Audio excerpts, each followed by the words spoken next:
야구야구 김영준입니다. 9번 타자 중견수로 3경기 연속 출장한 김혜성은 우한 피베타를 상대한 첫 두타석에서 팝업과 삼진에 그칩니다. 로버츠 감독은 5회 좌완 마치이가 올라왔는데도 2사 2루에서 김혜성을 바꾸지 않았고, 김혜성은 몸쪽으로 몰린 슬라이더를 당겨쳐 1루수 옆을 빠르게 통과하는 2루타를 때려냅니다. 6대6 동점을 만든 귀중한 적시타였습니다. 김혜성은 좌안을 상대한 성적이 3타수 3안타 2장타가 됐습니다. 콤포토가 221타석 10타점인 반면 김혜성은 61타석 10타점입니다. 하지만 로버츠 감독은 8회 좌완 모레온이 올라오자 이번에는 키케로 교체했습니다. 최근 선발 3경기에서 4타수 2안타 1도루, 2타수 1안타 2타점, 3타수 1안타 1타점인 김혜성은 4할타율과 OPS 1.0을 그대로 유지했습니다. 김혜성은 바빕이 많이 높지만 스위스파 타구의 비중이 메이저리그 최상위권입니다. 다저스는 일요일까지 4경기 더 우한 선발을 상대합니다. 피베타가 4이닝 5실점, 메이가 5이닝 6실점으로 3회가 끝날 때까지 11득점이 나온 경기는 5회 김혜성의 2루타로 6대6이 된 후 투수전으로 돌변합니다. 다저스는 10회 초 승부치기에서 파에스와 에드먼이 연속 적시타를 날렸고, 스캇이 10회 말을 1실점으로 막았습니다. 샌디에고는 10회 말 메릴의 2루타로 한 점을 따라붙었지만 계속된 1사 2루에서 시츠와 보가츠가 범타로 물러났습니다. 스미스는 투런을 날렸고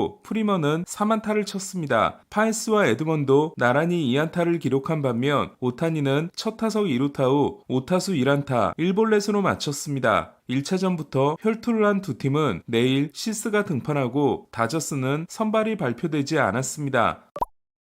보스턴은 전체유리 유망주 로만 앤서니를 메이저리그로 올렸습니다. 앤서니에게 자리를 주려면 누군가는 빠져야 했던 보스턴은 윌리어 아브레유를 IL에 올렸고, 앤서니는 5번 타자 우익수로 출전했습니다. 보스턴은 시즌 시작 전 파이프라인 2위, 8위, 12위를 차지한 앤서니, 캠벨, 마이어 중 시범 경기 활약이 가장 좋았던 앤서니 대신 캠벨을 개막 로스터에 넣었습니다. 캠벨이 장기 계약을 받아들인 게 결정적이었습니다. 앤서니는 지난해 트리플 A 성적도 대단히 좋았기 때문에 개막 로스터에 넣어도 이상할 게 없었습니다. 새로운 CBA에 따라 개막 로스터에 포함된 루키가 신인왕 투표에서 3위 내, MVP, 사이영 투표에서 5위 내에 들면 추가 지명권을 받을 수 있게 됐습니다. 하지만 앤서니는 개막 로스터는 물론 FA를 1년 미룰 수 있는 2주가 지난 후에도 콜업되지 않았고, 그 사이 트리플 A를 폭격합니다. 듀란, 라파엘라, 아브레유로 인해 자리가 없기 때문이기도 했지만 연봉 조정 신청 자격을 1년 빨리 얻을 수 있는 슈퍼2에 해당되지 않게 하려는 의도가 아니냐는 의혹도 있었습니다.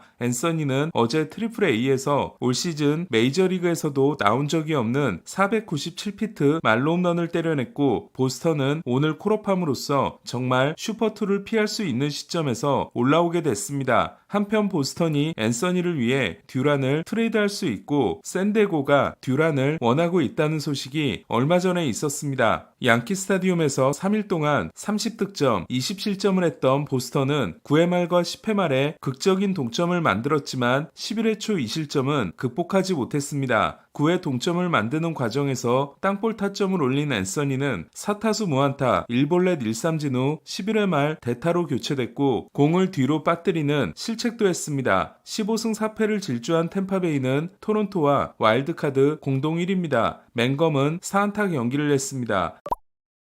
지난 경기 애틀란타를 상대로 7이닝 8K 무실점에 엄청난 피칭을 했던 켈리는 시애틀을 상대한 오늘도 6이닝 7K 무실점으로 호투합니다. 두 경기 13이닝 무실점을 통해 3.78에서 3.18로 낮아진 켈리는 양키스전을 제외하면 2.30으로 번스와 갤런을 대신해 에이스가 되고 있습니다. 하지만 넉점 차에서 등장한 저스틴 마르티네스는 부상을 입고 교체됐고, 시애틀은 9회 초 4득점으로 극적인 동점에 성공합니다. 켄조는 동점 투런을 날렸습니다. 캐롤은 5번째 리드오프 홈런을 날려 오타니에 따라붙었습니다. 65경기 19홈런인 캐롤은 47홈런 페이스입니다. 지난 경기 5이닝 5볼넷을 포함해 13경기에서 내준 40볼넷이 메이저리그 최다인 기쿠치는 오늘은 깔끔한 피칭을 합니다. 7.1이닝 5K 무실점으로 시즌 첫 7이닝을 소화한 기쿠치는 14경기 2승 5패 2.92가 됐습니다. 기쿠치는 홈 1.05, 원정 4.43입니다. 트라웃은 2타점을 올렸고 아델은 홈런과 함께 3타점을 몰아쳤습니다. 아델은 9경기 6홈런입니다. 젠스는 세이브 조작단 덕분에 공 3개를 던지고 세이브를 따냈습니다. 15세이브 노블론인 젠스는 역대 3위 리 스미스와 16개 차입니다. 얼마 전 로저 센터에서 벽을 타고 올라가 잡았던 덴젤 클락은 오늘도 샤누엘의 홈런을 훔치는 올해의 캐치를 만들고 테일러의 안타도 삭제했습니다. 지난 경기 6이닝 10K 1실점에도 패전을 안았던 세일은 오늘도 7이닝 11K 1실점으로 미러키전 승리를 이끌었습니다. 세일은 5경기 2패 6.17로 시작한 후 9경기 4승 2패 1.41입니다. 애틀란타는 5회 아쿠냐의 솔로 홈런과 올슨의 역전 투런으로 경기를 뒤집었습니다. 아쿠냐는 3출루를 했고 역시 3번 출루한 올슨은 4경기 7타점을 이어갔습니다. 지난 경기 애틀란타를 상대로 크게 부진한 후 출산 휴가를 다녀온 윌러는 6이닝 7K 1실점으로 투합니다. 터커에게 맞은 1회 홈런이 유일한 실점이었습니다. 보이드도 6이닝 2실점 1자책으로 좋은 피칭을 합니다. 컵스는 8회 이하네비 스트람을 상대로 동점 솔로 홈런을 때려내지만 연장 11회 끝에 승리한 팀은 5연패에서 탈출한 필리스였습니다. 컵스는 무사 만루에서 좌익수 헵을 내야로 불러들였지만 마쉬가 날린 타구는 외야 빈 곳에 떨어졌습니다. 카디널스는 0대3으로 뒤진 8회 말 콘트레라스의 적시타에 이은 에레라의 3런으로 단숨에 경기를 뒤집습니다. 하지만 헬슬리는 동점 홈런을 맞아 3경기 연속 불론을 합니다. 클라세는 시즌 첫 홈런이 극적인 동점 홈런이 됐습니다. 커크가 결승 2루타를 날리고 호프먼이 10회 말을 막은 토론토는 상승세를 이어갔습니다. 커크는 홈런과 2루타 2개가 포함된 4안타 경기를 했습니다. 신시내티는 프랑코나 감독의 클리브랜드 첫 방문 경기를 승리하고 4연승을 달렸습니다. 프랑코나는 11시즌 동안 클리브랜드 역대 최다승인 921승을 올렸지만 건강 문제로 사임한 바 있습니다. 프리들은 6호를 날렸습니다. 지난해 미러키와 1년 계약을 맺었지만 토미존을 받고 2경기 만에 이탈했던 마일리는 시즌 첫 선발 등판에서 5이닝 3실점을 기록했습니다. 피츠버그도 마이애미를 꺾고 4연승을 달렸습니다. 레이놀즈는 결승 3타점 3루타를 날렸습니다. 2023년에 인상적인 데뷔를 했지만 지난해 4월에 토미존을 받은 에우리 페레스는 복귀전에서 98.5마일을 던졌지만 3이닝 4실점에 그쳤습니다. 마이애미는 페레스를 제외하고 모든 선수를 팔 수 있다고 했지만 알칸타라를 포함해 팔만한 선수가 없습니다. 웨더스는 광배근 부상으로 60일 IL에 올랐습니다. 오늘 소식은 여기까지입니다. 야구야구 김영준이었습니다.